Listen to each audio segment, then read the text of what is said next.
মমতা বন্দ্যোপাধ্যায় তার সমস্ত ঘোষিত কর্মসূচির বাইরে গিয়ে আজ নয়াদিল্লিতে লালকৃষ্ণ আদবানির সঙ্গে দেখা করলেন। তিনি শটান লালকৃষ্ণ আদবানির বাড়িতে চলে যান। প্রায় 10 মিনিট দুজনে কথা হয়। তিনি বাড়ির ভেতরে গিয়ে আলোচনা করেন।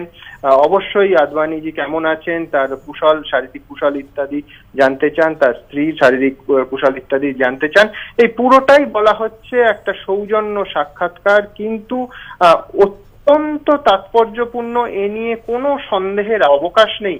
তার কারণ আমরা জানি যে নরেন্দ্র মোদী ভারতবর্ষের প্রধানমন্ত্রী হওয়ার পর এই মাসে প্রায় সমস্ত রাজ্যের মুখ্যমন্ত্রীরা হয় শুভেচ্ছা বার্তা প্রথমেই পাঠিয়েছেন বা তার সঙ্গে দেখা করেছেন, কিন্তু মমতা বন্দ্যোপাধ্যায় বিজেপির সঙ্গে রাজ্যে একেবারে বাহ্যিকভাবে এবং রাজনৈতিকভাবে একটা দূরত্ব কিন্তু বজায় রাখছিলেন।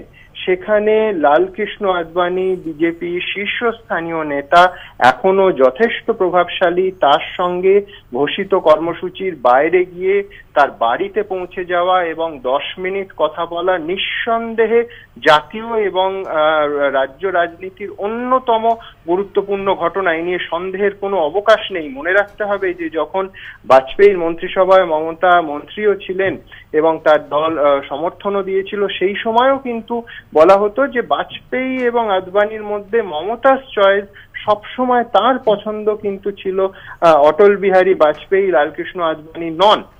উপরন্তু তার ঘনিষ্ঠ মহলে বহুবার নেত্রী এবং তার ঘনিষ্ঠ তৃণমূল নেতারা বুদ্ধবাবুর সঙ্গে লালকৃষ্ণ আদবানির একটা সম্পর্ক, তখন বুদ্ধদেব ভট্টাচার্য এই রাজ্যের মুখ্যমন্ত্রী ছিলেন এবং লালকৃষ্ণ আদবানি স্বরাষ্ট্রমন্ত্রী ছিলেন কেন্দ্রের, তাদের মধ্যে যে সম্পর্ক এবং তাদের মধ্যে যে কমিউনিকেশন, সেই নিয়ে রাজনৈতিকভাবে নানা কটাক্ষ করা হতো।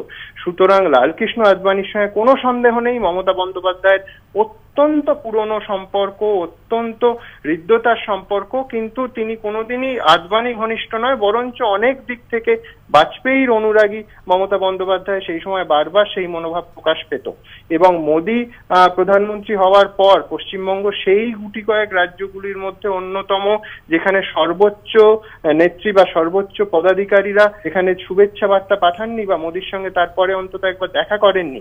যদিও মমতা বন্দ্যোপাধ্যায়ের ঘনিষ্ঠ মহল থেকে সম্পূর্ণ সৌজন্য সাক্ষাৎকার বলা হচ্ছে এবং বলা হচ্ছে যে বর্ষীয়ান নেতা তিনি এবং তার স্ত্রীর শারীরিক কুশলতা জানার জন্যই মমতা বন্দ্যোপাধ্যায়ের এই ঘোষিত কর্মসূচির বাইরে গিয়ে যাওয়া। কিন্তু দুজন এই মাপের রাজনীতিবিদ যখন 10 মিনিট একান্তে কথা বলেন, সেটা একেবারে শুধু সৌজন্যের ব্যাপার থাকে না।